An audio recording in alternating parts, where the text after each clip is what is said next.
a raw, fiery, rich, like juicy, like self inside us.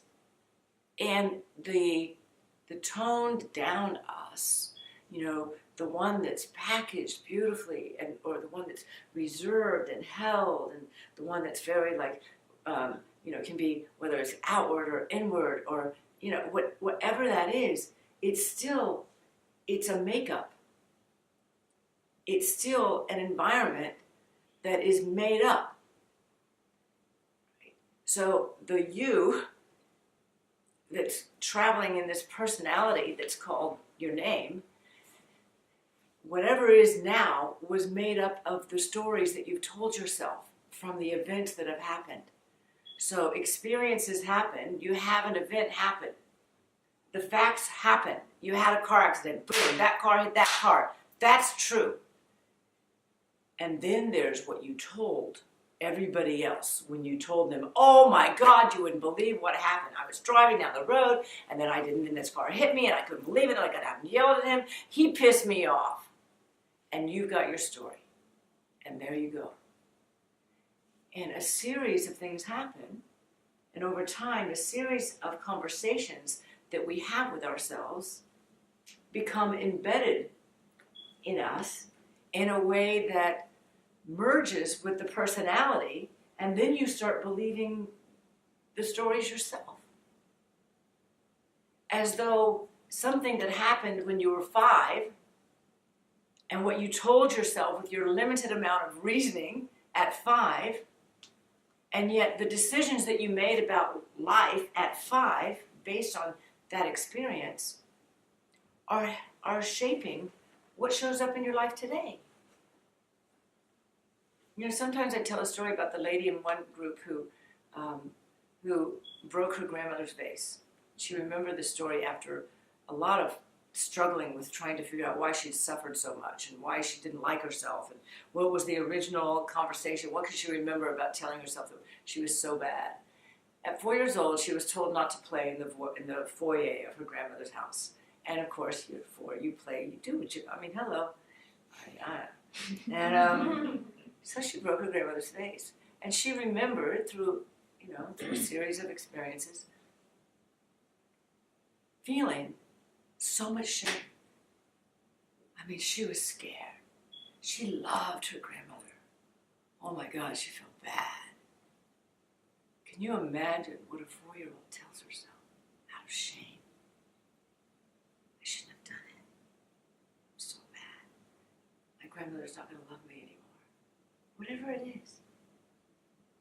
But those conversations that we all have, shit happens, they're running in the background. Part of the work is creating a listening, both for how to recognize the stories that are running in the background so that you can discern what's real and what's not and make some corrections. And then how you can listen for a presence, for how to be now, rather than in the story. You see, whether your dad beat the shit out of you, or whether you had a guy do it, or whether you beat your shit out of yourself, there comes a time where we go, wait, stop. Something's not right with this picture. I'm a good person. Why am I having a bad life? Why is it hard? Why am I struggling? Why does this not feel weight? And why are there other people who they can make it look so easy? By the way, they're struggling too. But the why is the biggest. It's your biggest tool right there. Look for the answer to the question. That's why you're here. To find some clues to the why, so that you can start to take responsibility for the reality that you're creating, that your story, that your history, that what you've told yourself is helping invent. So I talk about an environment. What I'm talking about when I talk about an environment is what you bring to the table. So everybody that's here, you've got, you know, you got your little style, you got your little juju, you show up.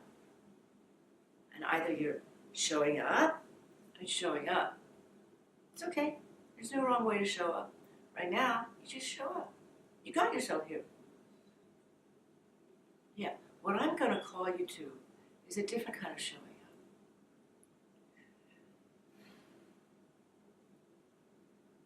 There's self-love, and then there's love for humanity, right? Love for each other. This is about good old-fashioned love. This is where we meet. That's the place where we meet.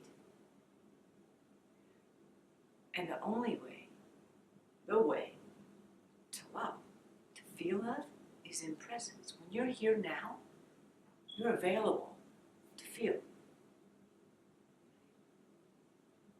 You gotta work at it. You gotta let yourself have what you want. You gotta let people show up for you. You know, if you think nobody show up for you, they won't. Because you'll sabotage it. Because there is a thread that goes through a lot of us that has to do with suffering. It's inevitable that shame has, it's invaded your life at some point. Whether it was the big, oh no, that happened, or yeah, that happened.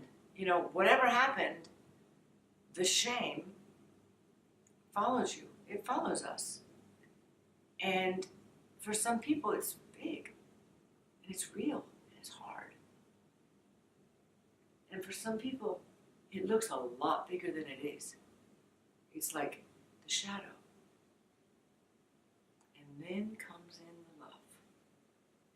You mix the love and the shadow together, and you have, you've just walked through an open door. You know what I mean? That's just talk about creating expansion. That you're going to let go of shame. When we see ourselves, there's no room for shame. Because we can't, unless you're addicted to suffering and you really feel like you're that bad of a person, and even especially if you're feeling that bad, I will come for you. And I will get you. And I will show you that it's a fucking lie. Every time there's a construct around I'm bad, it comes from shame. And shame generally comes from a conversation that you had in your head about something that you did or didn't do. So part of the work tonight, part of the place where I'm going to invite you to do your work, is to go into the corners where you might be harboring bad feelings for yourself and just dig in there, because it's bullshit. And it might be that it's running your life. Sometimes it's the littlest things. It's those conversations that hold us back, that we think, no. But those I can't do it conversations are really valid. You feel sometimes like you can't do it. It's true, we do. We feel like it's bigger than us. Like, I can't, why should I? I'm not good enough. In here, you'll see, those of you who have been doing this know this, there is no everybody farts, everybody has shame, everybody had a mom or a dad at some point.